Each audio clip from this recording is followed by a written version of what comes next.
Sungguh-sungguh Allah sangat ridho ketika seorang hamba itu makan. Makan ketika sesuap nasi dia muji Allah. Ketika minum seteguk nasi dia muji Allah. Itu kalau orang diridhoni Allah itu wali betul. Itu untuk jadi wali itu gampang. Kamu makan ridho. Kamu nginjak buminya Allah ridho seneng. Kamu hidup keseharian aman seneng. Nah ini supaya sampean kita semua lah, kita semua ngaji betapa panduan Rasulullah untuk menggapai ridho Allah itu banyak yang keseharian sekali. Saking kesehariannya banyak dalam hadis dan itu sahih. Nabi menyebut hal-hal yang keseharian. Hatta ma tas'alu fi imra'atika, kamu punya uang kemudian istri kamu bisa makan itu ibadah. Bahkan sebagian ibadah itu dicontohkan Nabi yang akhirnya diprotes sahabat. Yaitu wa fi buti ahadikum sedekah, kamu menggauli istri kamu itu ya sedekah. Sampai sahabat bilang yang benar ya Rasulullah. Ayati ahaduna syahwatahu wa huwa lahu ajrun. Masa urusan biologis, urusan syahwat kemudian dia dapat pahala. Nabi menjawab, alaysa lawadhu'aha fi haramin akana alaihi wisrun. Bagaimana kalau dia meletakkan ke yang tidak benar itu kan dosa. Nah, hal-hal seperti ini yang saya ingin teman-teman semua lah, semua. Saya juga agak ingin ngaji demi Anda juga enggak ingin. Itu dosa sekali ngaji kok. Pesanan kelompok tertentu itu enggak boleh. Islam itu untuk semua. Jadi ya cuma karena di depan saya jenengan ya seakan-akan jenengan korbannya. Itu ada ilmunya dalam usul fikih itu. Jadi orang itu harus ngaji usul fikih. Nama yang disebut, mungkin Mas Sufyan masih ingat zaman ngaji usul fikih. Nama yang disebut itu tidak jaminan sebagai prioritas perintah. Jadi misalnya gini, kebetulan yang di depan Nabi itu Abu Dzar. Nabi ya bilang, ya Aba Dzarin ini uhibbuka misalnya, atau ya Mu'ad ini uhibbuka, atau ya Aba Hurairah ini uhibbuka misalnya.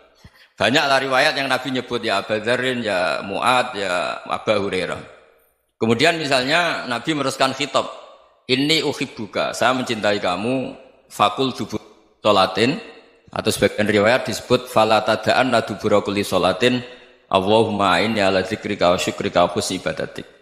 Saya mencintai kamu, siapa saja. Mu'ad bisa, Abu Dzar bisa siapa?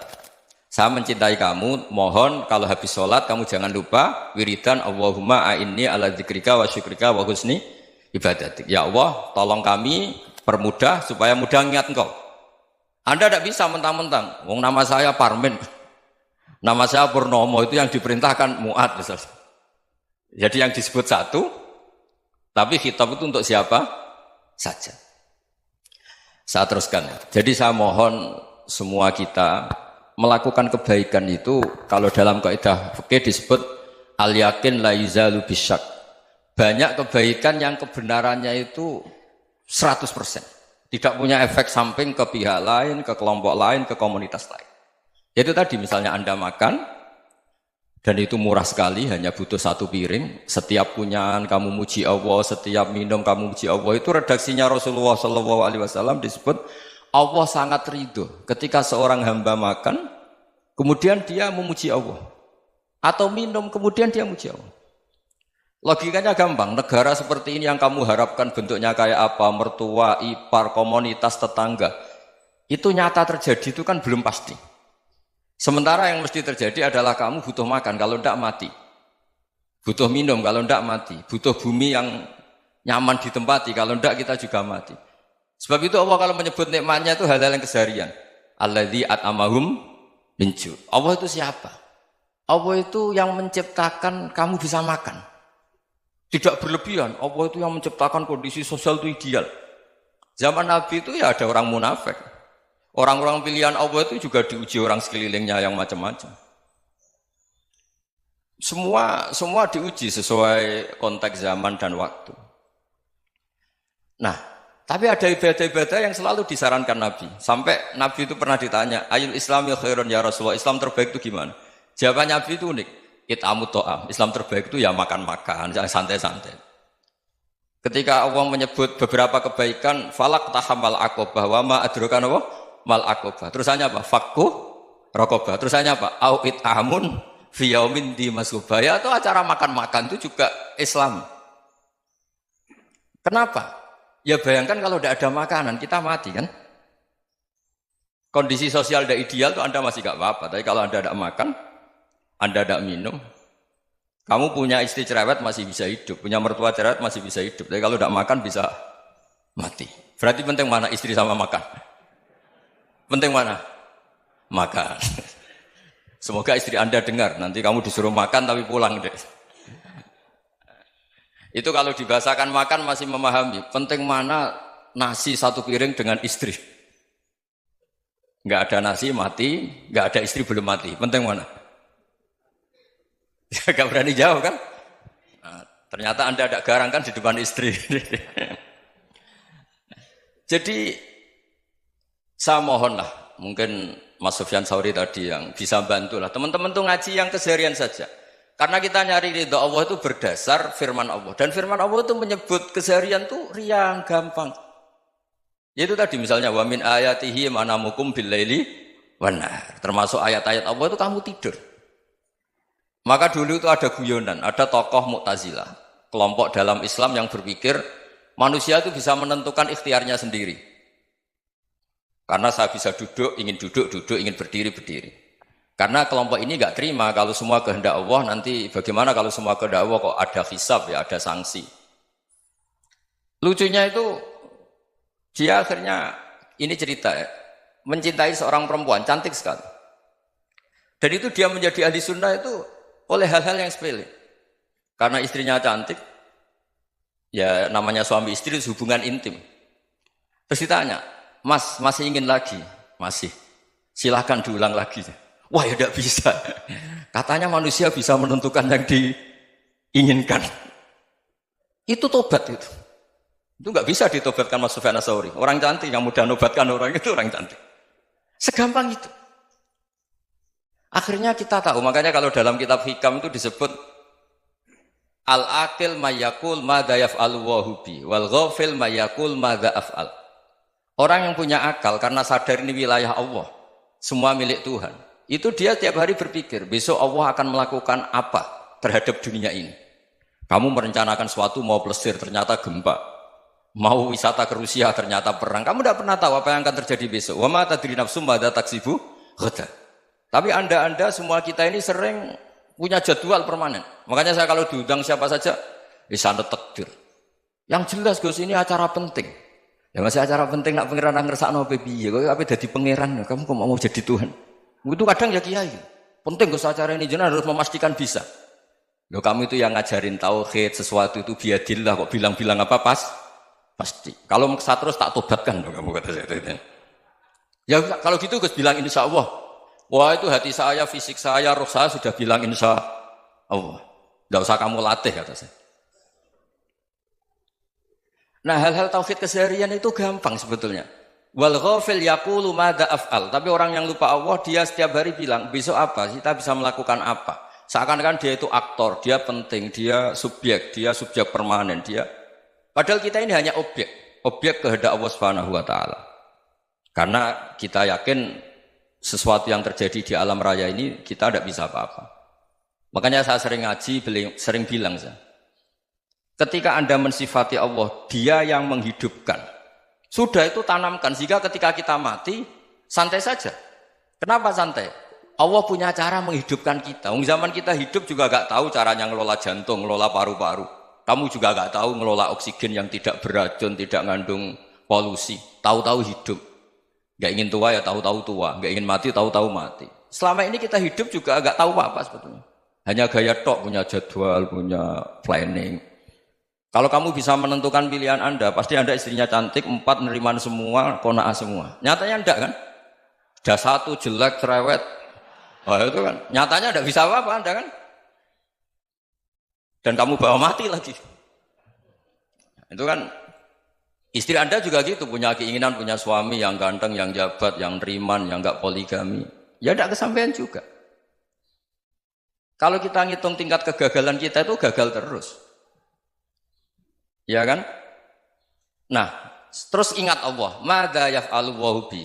Orang yang punya akal selalu berpikir Allah itu menghendaki apa terhadap saya. Lalu sama-sama orang gitu.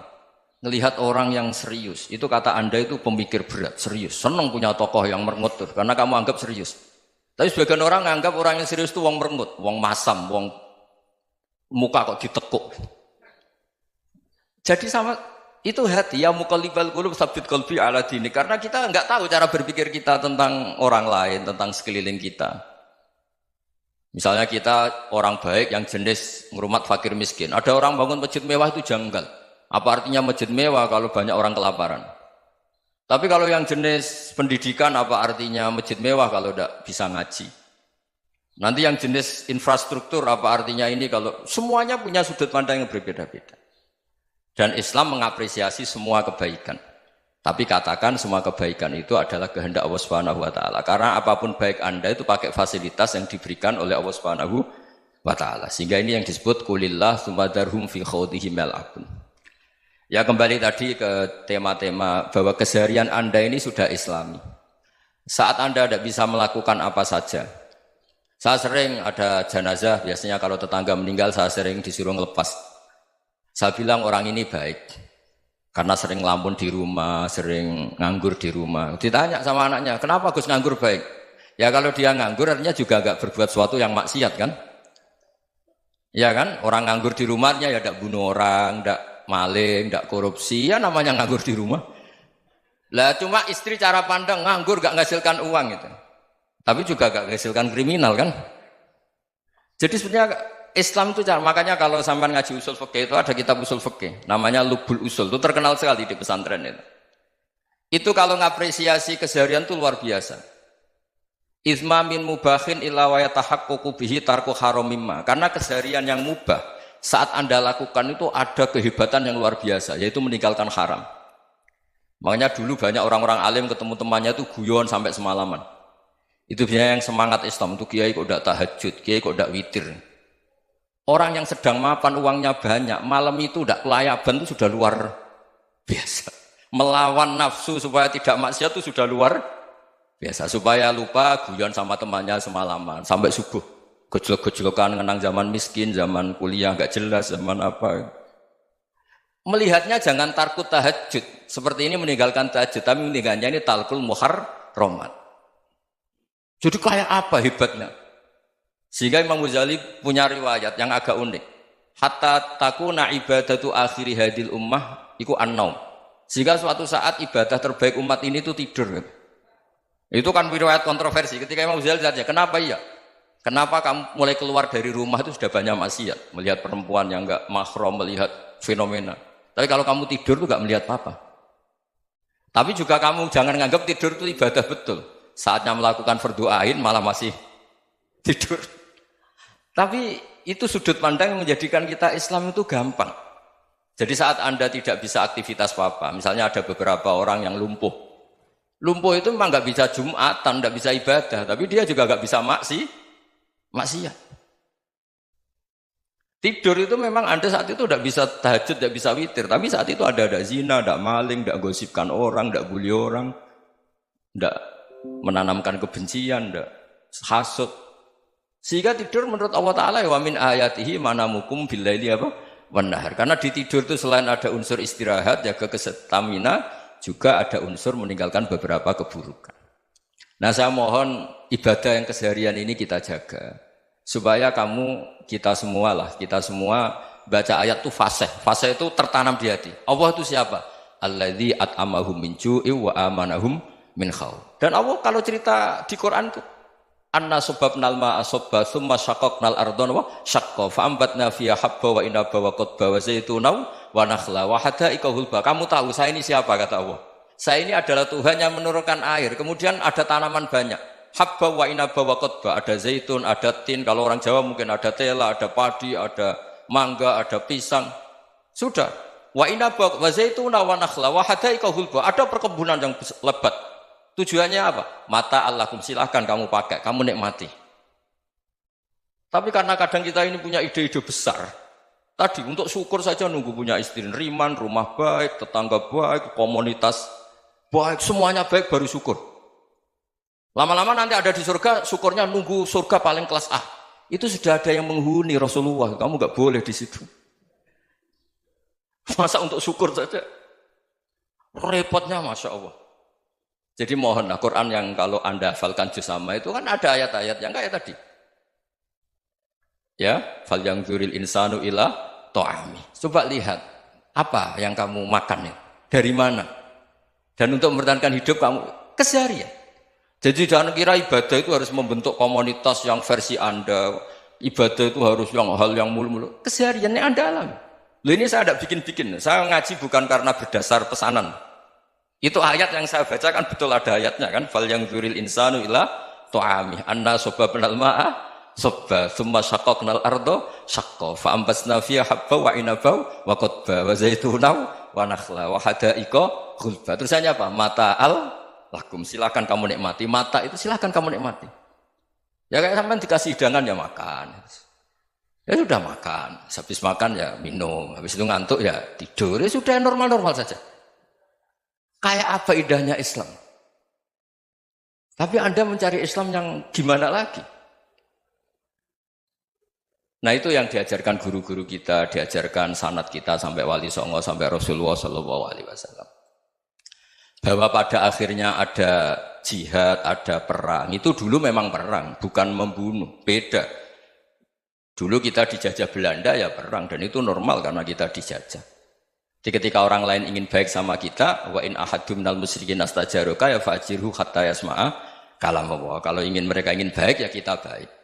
Makanya ada istilah musta'man, mu'ahad. Kalau mereka ingin damai, berdampingan dengan kemajmukan ya itu yang lebih baik. Karena memang Islam menghormati proses perdamaian. Wa in janahu nawa lisalmi ya fajnah lah. Kalau ingin damai ya kita harus